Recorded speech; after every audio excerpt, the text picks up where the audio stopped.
Everyone, आज हम पढ़ने वाले हैं राष्ट्रपति के बारे में। पॉलिटी के हिसाब से एक बहुत ही इम्पोर्टेंट टॉपिक है और इजीली इससे क्वेश्चंस किसी भी पेपर में आने की पूरी संभावना रहती है। तो मैं सारे इम्पोर्टेंट फैक्ट्स करने की कोशिश करूंगी। आप एक कॉपी पेन लेकर या तो साथ में अपने शॉर्ट नोट्स बना लीजिए या फिर आप इसका स्क्रीनशॉट साथ साथ लेते चलिएगा। देखिए, राष्ट्रपति हमारे संविधान के भाग 5 में आर्टिकल 52 से 78 तक संघ की कार्यपालिका का वर्णन है।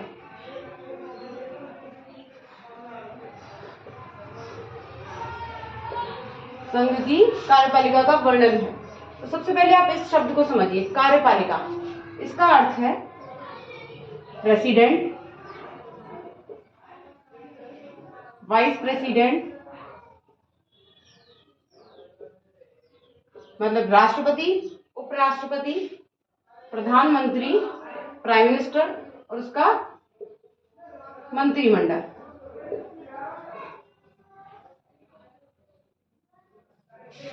ठीक है, तो कार्यपालिका इन सबसे मिलकर बनती है और इस कार्यपालिका का प्रमुख होता है प्रेसिडेंट, जिसके बारे में आज हम पढ़ने वाले हैं। आर्टिकल 52 भी यही कहता है कि भारत देश का एक प्रेसिडेंट होगा। अब प्रेसिडेंट होगा तो उसका इलेक्शन कैसे होता है, कौन कौन उसके लिए एलिजिबल है, कौन वोट डालेगा, क्या उसकी योग्यता है, क्या उसकी शक्तियां हैं, उस सब के बारे में सबसे पहले हम पढ़ेंगे। सबसे पहले बात करते हैं योग्यता।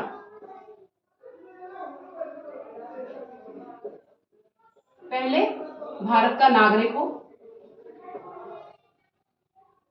35 वर्ष की आयु पूर्ण कर चुका हो और सबसे मुख्य लोकसभा का मेंबर बनने के लिए काबिल हो। तो ये इसकी मेन 3 जो योग्यताएं ये होनी चाहिए। उसके साथ ही राष्ट्रपति का नामांकन करने के लिए उसके पास 50 प्रस्तावक, मैं इधर से लिख देती हूँ, 50 प्रस्तावक और 50 अनुमोदक होने चाहिए।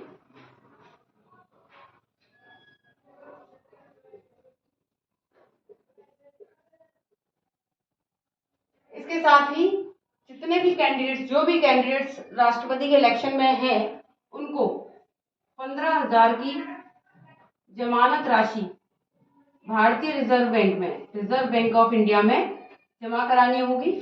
और अगर किसी सदस्य को कुल मतों का 1/6 मत से कम मिलता है तो उसकी ये जमानत राशि जब्त कर ली जाएगी। ठीक है, ये बड़ी बेइज्जती वाली बात हो जाएगी फिर, इसलिए होता नहीं है नॉर्मली। ये इसकी कुछ योग्यताएं हैं और ये कुछ शर्तें हैं। अच्छा, राष्ट्रपति की सैलरी सबको पता है 1.5 लाख होती है, बहुत है इतनी। इसके बाद बात करते हैं राष्ट्रपति के निर्वाचन के बारे में। या तो आप इसका स्क्रीनशॉट ले लीजिए, अदरवाइज मैं इसको रफ करने वाली हूँ।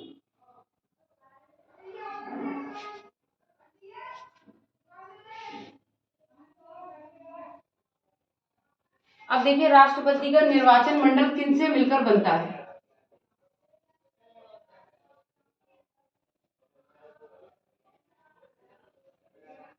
सबसे पहले संसद के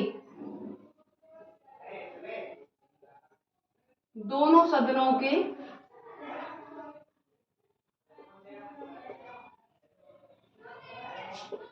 निर्वाचित सदस्य,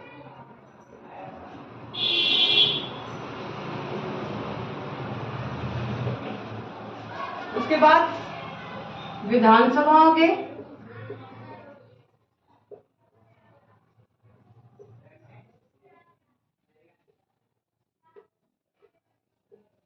निर्वाचित सदस्य और साथ ही साथ दिल्ली एंड पौंडीचेरी के निर्वाचित सदस्य।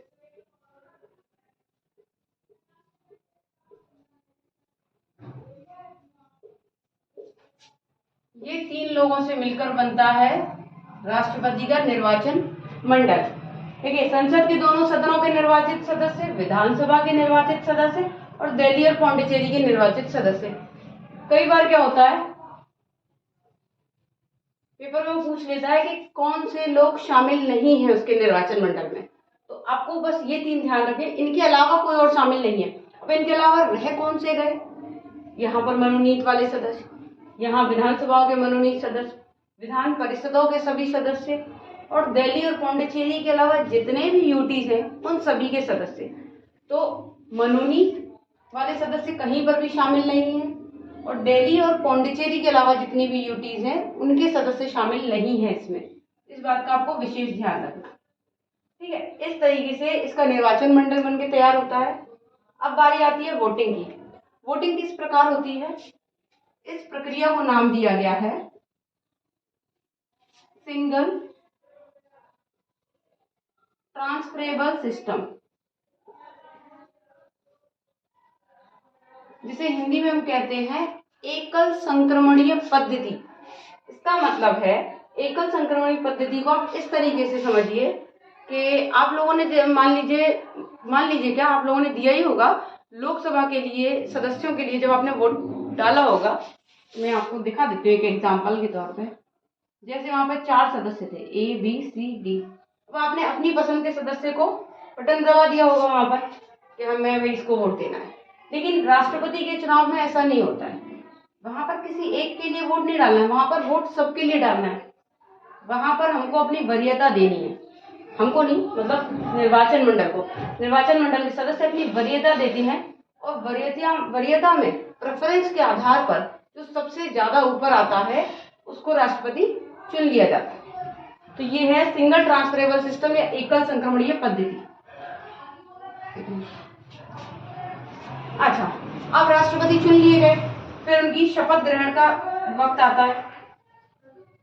अब शपथ ग्रहण है तो कौन कराएगा भाई, chief justice of India. Chief justice of India उनकी शपथ कराते हैं, अगर ये नहीं है तो इनसे जस्टिस ऑफ इंडिया उनकी शपथ ग्रहण कराएंगे, ठीक है। आई थिंक मैं इनका वेतन में बता ही चुकी हूँ। हाँ, इनकी उस सैलरी होती है इनकी 1.5 लाख, ठीक है। इस तरीके से राष्ट्रपति का निर्वाचन मंडल, उनकी वोटिंग सिस्टम और सैलरी, ये सब शपथ, ये हमने सीखा। आप बिलीव करिए, अगर आप इस वीडियो को डबल स्पीड से, इसकी स्पीड बढ़ा के 2 बार भी देख लेंगे तो आपको सारी चीजें बिना लिखे भी याद हो जाएंगी। अब इसमें कुछ छोटे छोटे पॉइंट है, मैं उनको भी बता देती हूँ।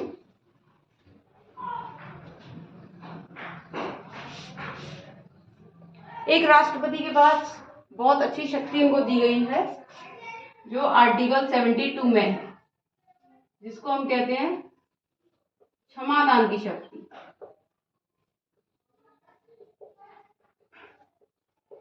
वो किसी की भी सजा को माफी दे सकते हैं अगर वो उसको ठीक पाते हैं तो। इसीलिए आपने देखा भी होगा कई बार बड़े बड़े क्रिमिनल्स वगैरह, जब उनको किसी को फांसी की सजा हो जाती है, उम्र कैद हो जाती है, तो राष्ट्रपति के पास अपनी अर्जी भेजते हैं माफी के लिए और वो राष्ट्रपति फिर डिसाइड करते हैं कि उनको क्षमा करना है या नहीं करना है। अच्छा, इसके बाद एक और विशेष शक्ति है इनके पास, लोकसभा में ये 2 सदस्य अपने मन से जो इनको उचित लगते हैं, जो उस काबिल हैं, 2 एंग्लो इंडियंस मनोनीत कर सकते हैं। राज्यसभा में ये 12 सदस्य मनोनीत करते हैं। ये 12 सदस्य कला, साहित्य, पत्रकारिता, विज्ञान, इन क्षेत्रों से संबंधित रखते हैं। जैसे आपने देखा होगा हमारे सचिन तेंदुलकर, कुछ फिल्मी सितारे, इन 12 सदस्यों के थ्रू राज्यसभा से एंट्री करते हैं, तो वो राष्ट्रपति के थ्रू ही उनको यहाँ मनोनीत किया जाता है, ठीक है। इसके बाद क्या रह गया, अच्छा हाँ, राष्ट्रपति को, अब ये सब चीजें तो राष्ट्रपति के लिए हो गई, उनके इलेक्शन के बारे में हो गया। अब अगर राष्ट्रपति को हटाया जाएगा उनके पद से तो उसकी क्या प्रक्रिया है वो देखिए। सबसे पहले राष्ट्रपति को हटाने के लिए कब हटाया जाता है, जब उन पर आरोप लगे कि उन्होंने संविधान का उल्लंघन किया है। संविधान का उल्लंघन किया गया है। पहली बात, ये संविधान का उल्लंघन वर्ड तो लिखा गया है, लेकिन इस संविधान के उल्लंघन शब्द को पूरे हमारे कॉन्स्टिट्यूशन में कहीं भी परिभाषित नहीं किया गया है कि इसकी क्या लिमिटेशंस हैं या इसका क्या अर्थ है, पर इस आरोप के तहत ही उन पर महाभियोग चलाया जाएगा, जिसे हम कहते हैं इंग्लिश में इम्पीचमेंट। और इसको आर्टिकल 61 में कहा गया है। अब महाभियोग की क्या प्रक्रिया होती है वो भी आप जान लीजिए। देखिए, संसद, ये इसके 2 सदन, लोकसभा, राज्यसभा। सबसे पहली बात, महाभियोग संसद के किसी भी सदन से शुरू हो सकता है, चाहे तो लोकसभा चाहे तो राज्यसभा। अब आप मान लीजिए कि महाभियोग शुरू हुआ लोकसभा से, मान लेते हैं या यहाँ से भी शुरू हो सकता है, कोई फर्क नहीं है। जिस सदन से भी महाभियोग शुरू होगा वहां के 1/4 सदस्य राष्ट्रपति को लिखित नोटिस देंगे 14 दिन पहले। 14 दिन पहले लिखित नोटिस दिया जाएगा, ठीक है, ताकि इस 14 दिन में वो अपनी सफाई में जो भी उनको तैयारी करनी है वो कर सकें। उसके बाद 2/3 बहुमत से अगर इस सदन में ये महाभियोग पारित हो जाता है, फिर ये जाएगा अगले सदन में, वहां पर इसकी जांच होगी। और इस पूरी प्रक्रिया में अगर राष्ट्रपति चाहे तो अपना पक्ष रख सकते हैं, इसका उन्हें अधिकार है। जब राज्यसभा में इसकी जांच होगी और यहाँ पर भी इसको सही पाया जाता है, तो जिस दिन से ये महाभियोग उन पर पारित हो जाएगा, उनको अपने पद से हटा हुआ माना जाएगा। और इस पूरी प्रक्रिया को हमारे संविधान में कहा गया है संसद की अर्ध न्यायिक प्रक्रिया। तो संसद की अर्ध न्यायिक प्रक्रिया के बारे में अगर कभी पूछा जाए तो वो क्या है, महाभियोग, उसका प्रोसीजर ये है। तो इसके बाद देखिए मेन उसका कैसे नियुक्ति होती है, कैसे उसको हटाया जाता है, और कुछ इसकी, अब जैसे इसकी शक्तियां रह गई, इसकी कार्यकारी शक्तियां, सैन्य शक्तियां, क्या वीटो पावर है इसकी, अभी काफी चीजें हैं जो मैं आपको बताने वाली हूँ। देखिए, एक तो राष्ट्रपति तीनों सेनाओं का प्रमुख होता है।